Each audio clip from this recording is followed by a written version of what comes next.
All right, Taiwo Oyedele is joining us right now. He's a fiscal policy partner and Africa tax leader at PricewaterhouseCoopers. Mr. Oyedele, welcome to the program. It's been nice. It's nice having you here. No thanks to COVID. Thank you for having me. It's a pleasure to be here. Yeah, we always speak virtually, so it's nice, you know, this in-person stuff, nothing beats it. Yes, yes. You can have internet wahala No. with this one. All right, let's get started. The court dismissed FIR stay of execution, bid concerning River State. What are your thoughts? Yeah, so this is a big issue for us as a country. I think my primary concern is we don't seem to be approaching it with the gravity and the weight of what it means. So by now, I would even expect that the president should have some intervention and all of that. But let's go back to your question. I will commend River State and even state like, Lagos State, who before now have challenged these issues. We had the VAT law since 1993. It was a military decree, so there was no question of whether it was National Assembly or not. But by, I think, Section 315 of the Constitution, it was adopted as the law of the National Assembly. But then this is a law that was made before the 1999 Constitution. For some very strange reasons, there was no mention of value-added tax in the entire Constitution. It's not in the exclusive legislative list, it's not in concurrent, and therefore, by inference, it must be a residual item, which is what the issue is. So the court has, just pretty much said that this is a residual item, and it should be the exclusive preserve of the state to collect it within their territory.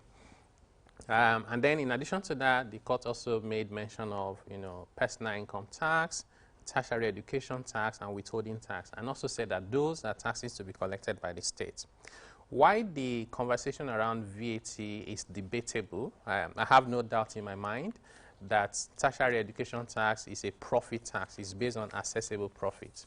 Withholding tax is an advanced payment of income tax. So I will say to you that that court judgment is not infallible.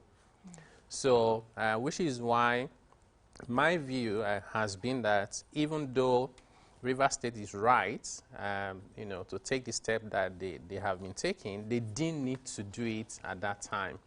The reason being that you could have waited. Even the governor admitted that they will do what they're doing now until there is a judgment by a superior court.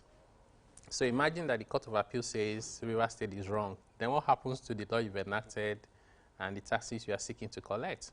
What if it gets to the Supreme Court and the answer is different? How about listening to what the court has even said, First Court has said? Yeah, so the court and just act says, on it, just like River State is doing now. Yeah, but you see, when it comes to tax matters, it's not as simple. So if this was a judgment around, payment of debt or liability, or somebody was guilty or not guilty, it would be a different thing. We are talking about a tax law here. So you enact a law. A lot of things comes with that, right? Those things will include building the capacity to collect, developing the forms, and the taxpayers must then channel their payments differently to a different tax authority. So if in 2 weeks' time, there's another judgment that says, no, it should not be state, it should be federal, what happens? That's unnecessary complication. My view is that we should have waited until there's a final determination. That final determination will be by the Supreme Court, by which time there's certainty as to who is supposed to collect, and then we can have a conversation as to whether we should just go ahead with the Supreme Court judgment or whether we actually need to now go to the Constitution and design for ourselves a VAT structure that is fit for Nigeria, that is fit for purpose, and that satisfies the interests of everyone, including states, local government, federal, and more importantly, the taxpayer and the business community. So that is the missing link for me. How about other states that are gradually beginning to push now and, giving signals to their House of Assemblies? It's like River State, and I must say it's not even the first time this kind of thing is happening, really, in Nigeria. But for that of River State, we've seen quick passage, quick signing of law. I think it's on the 9th of August. Or and so. by 19th. 19th. 10 days, yeah. Yes, 10 days That's later. a record. As far as I know in Nigeria, yes. That's a record. So other states are pushing their houses of assemblies to, to, you know, take a look at it and see, especially the southern states, what does this really say, especially around fiscal federalism? I don't like saying true federalism because it's just one word, it's federalism, fiscal federalism, fiscal federalism. In Nigeria, I say true federalism. What is true federalism? Exactly. You know? I think the issue is that there's no template of federalism that fits every situation. Every country has to make a decision for themselves. So in the US, sales tax is there's no VAT. They have sales tax is collected by the states, but they cannot collect it on interstate and international, including import VAT or taxes. Personal income tax in the US is collected both by the federal and the states. So in Nigeria, personal income tax is collected only by the states. In Canada, they call it goods and services tax. It's collected by both the federal and the, I'll say the state, the provinces. So what that means is we can't just copy from one place and paste it. Having said that, and what does it mean to your question? So I think many of the states don't sufficiently understand what it means from a, I'll say, financial viewpoint or revenue point of view. The reality is that if this position is sustained, the biggest beneficiary is the federal government, which is the opposite of what people are thinking. The next biggest beneficiary most likely will be the FCT, and the next will be Lagos State. I think Rivers State will be neutral. Why do I say that? As of last year, FRS collected about 1.53 trillion naira. From VAT? Yes. About 51% of that was import VAT and international services. So it was not collected within any state in Nigeria, if you see what I mean. The FCT collected 202 billion naira. The FCT and the local government shared only 35 billion. So they contributed about 166 billion for other states to share. Effectively, the federal government is contributing around 60% into the pool and taking only 15%. So if you say every state should collect their VAT and keep it, then federal should collect their own and also keep it, and they are better off. Which is why I think we need to really understand what this conversation actually means. My biggest concern is the complication we're going to create for businesses. So we're sitting down here in Abuja now. If you go online and just order something from one of the online stores, and they're sending it from maybe Lagos or from another state, so the person who is sending it will want to collect VAT because they're selling it from the States.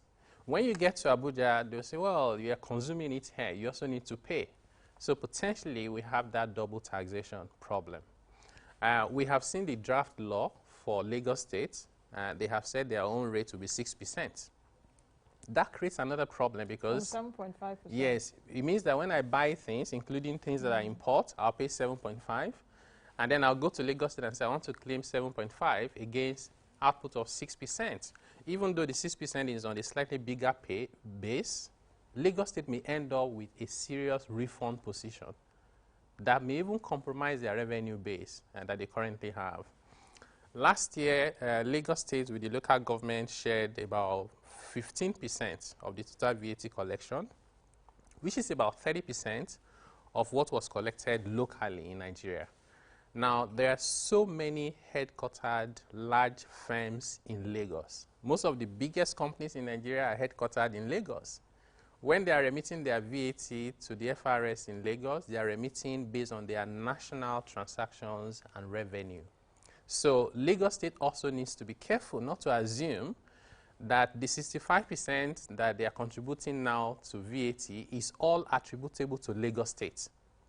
Once everybody enacts their own law, the story will change. It means that the likes of MTN, all the banks, we have to then do a split of where the revenue is coming from, and that's where they'll be remitting the taxes, which adds another problem because you then have complications in dealing with about 37 tax authorities instead of one. 15% of this VAT collection goes to FG, 50% goes to state, 35% goes to local government. Yes. But VAT is not even we don't get enough for, more of our revenue do not come from VAT. I think it comes from PIT. No, not exactly. So in Nigeria, the biggest revenue line is CIT. It's CIT. Okay. Next to that is value-added tax. Okay. If you rank it, next to that will be PIT. PIT last year, all the states, FCT, they collected about 844 billion naira, right? They should be collecting about 10 times that amount, which is one of my concerns. So personal income tax is the highest revenue yielding tax head in the world. That's what, yes, I think that's where I mixed it up. Yes. Personal income tax is the highest yielding tax in the world, yes. In the world. In Nigeria, it is not. And it is not because Nigeria is poor. There's so many other countries that are poor, and they still have a lot coming from personal income tax. And I always make the example of South Africa, 12 trillion naira equivalent from personal income tax. How come Nigeria can't even make 5 trillion? We couldn't even make 1 trillion.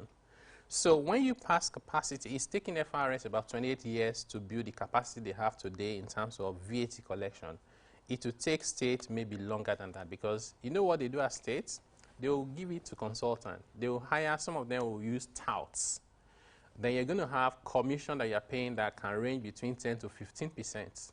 So their cost of collection will be higher, their collection efficiency will be lower, and therefore people will pay more, but government will collect less. So at the end of the day, who wins?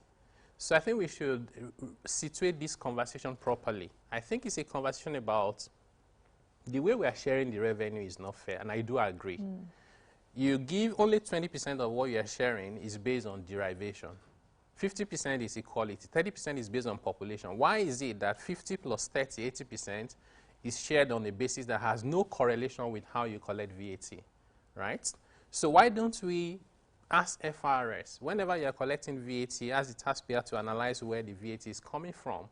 Whatever VAT I collect from any state, I give it to that state 100%. Let it be that the VAT we're sharing is only import VAT and international VAT. Okay, that's another dimension. Yes. So that means, as a state, whatever I generate as VAT, let it be given to me 100%. 100%. Instead of what we all generate as states, VAT. You put into a pool and you start sharing it. And you start sharing it, because even in some states, they are not allowed to consume some products due to whether, you know, ethical their laws reasons. And their beliefs. Yes, their laws and their beliefs. Which is okay. Which is okay, but don't share from. Then people feel like it's not equitable, that you are then sharing from. You don't like this product, we don't mind, we are consuming, we are paying VAT, and then you are sharing out of it. I know this is one of the most talked about issue, but I would like to play down on it a little bit. And the reason is I use data a lot. In terms of the VAT that is coming from those products, it's not the most significant, right? So the most significant VAT, you talk about the ones coming from telecommunications. No, but it's still, but it's a point, but it's not the biggest issue. Yes, right? But it still contributes to the pool.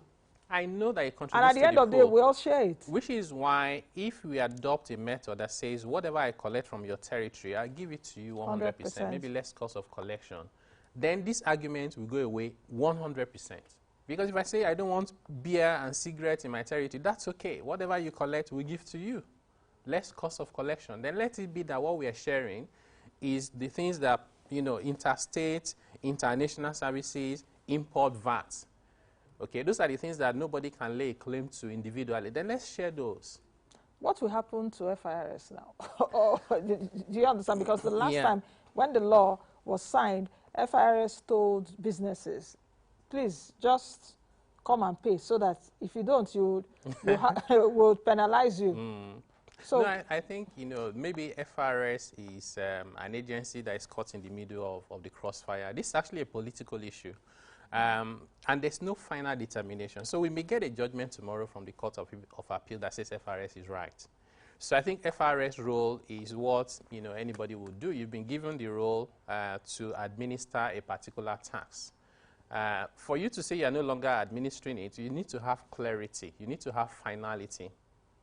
But it's really a political conversation that I think goes all the way to the executive, at the subnational, at the federal level, it goes to the Ministry of Finance, and more importantly, it ends up with the National Assembly, with all the states, houses of assembly. Incidentally, I was attending a meeting yesterday with, speakers from, many of the states. And many of them said they were already working on their VAT law. But when I finished my explanation, they were having a second thought. Because you enact the law, and you're going to be losing more money than what you're making. Thank you very much, Mr. Oyedele. Thank you for having me. For joining us today. This is the much we can take now because we've got to go. But we'll continue the conversation. Let's take a look at it. I know the next few weeks will be very interesting for us to look at this issue. So thank you very much for coming. Thank you for having me. All right, I've been speaking with Taiwo Oyedele, who is a fiscal policy partner and Africa tax leader at PricewaterhouseCoopers. That's the much we can take on today's edition of the program. Please join us again tomorrow on this channel. I am Nancy Najibi, the best you can be and be the change you want to see. Bye now.